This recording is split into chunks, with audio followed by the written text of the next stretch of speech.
Hello everyone, you are watching a story on my channel Horror Vibe with Jasmine।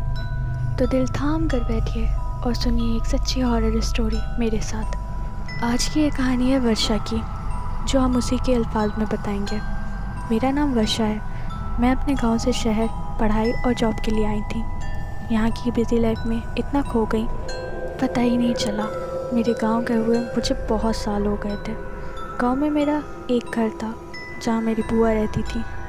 उनके अलावा मेरा इस दुनिया में और कोई नहीं था।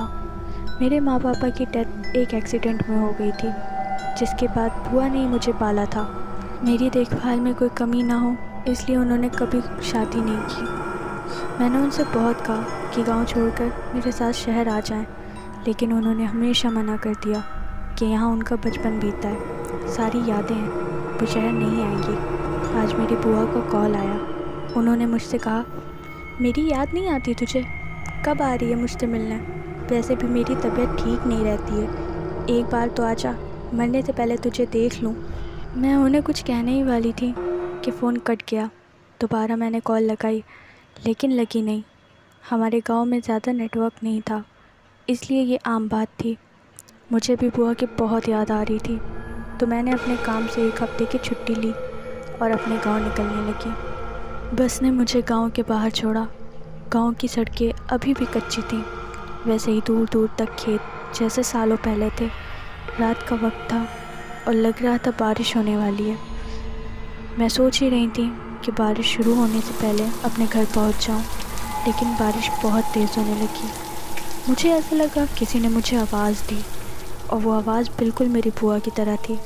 लेकिन मैंने आगे पीछे देखा तो वहाँ पर कोई नहीं था। मुझे लगा मैं ज़्यादा खुश हूँ, इसलिए मुझे उनकी आवाज़ सुनाई दे रही है। फिर मैं भीगते हुए अपने घर पहुँची। दरवाज़ा खटखटाया, फिर थोड़ी देर बाद बुआ ने दरवाज़ा खोला। मुझे देखते ही उनकी आंखों से आंसू आ गए और उन्होंने मुझे गले से लगा लिया। मुझे उनका शरीर बहुत ज़्यादा ठंडा लग रहा था, लेकिन मैंने सोचा मैं भीगी हुई हूँ, शायद इसलिए ऐसा लग रहा हो। बुआ ने कहा, आ गई तू, कब से तेरा इंतज़ार कर रही थी। जा कपड़े बदल ले, मैं खाना लगाती हूँ। हम दोनों खाना खा रहे थे।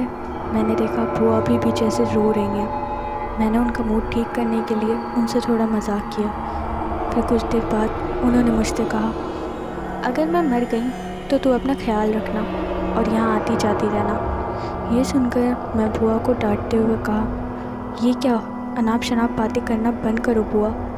वैसे भी अब आपकी तबीयत भी तो बिल्कुल ठीक है ना। खाना खाने के बाद हम लोग कमरे में सोने गए, लेकिन ना बुआ की नींद आ रही थी ना मेरे। तो हम लोग पूरी रात बातें करते रहे, और कब मैं सो गई पता ही नहीं चला। जब सुबह मैं उठी तो बुआ कमरे में नहीं थी। मैंने दूसरे कमरे में देखा, आवाज़ लगाई, लेकिन बुआ पूरे घर में कहीं नहीं थी। फिर मैं उन्हें ढूंढने घर के बाहर चली गई। वहाँ मेरे घर के पड़ोस वाली एक दादी बैठी थी। उन्होंने मुझे देखते हुए कहा, वर्षा तू कब आई? बस दादी, पिछली रात को। आपने बुआ को कहीं देखा?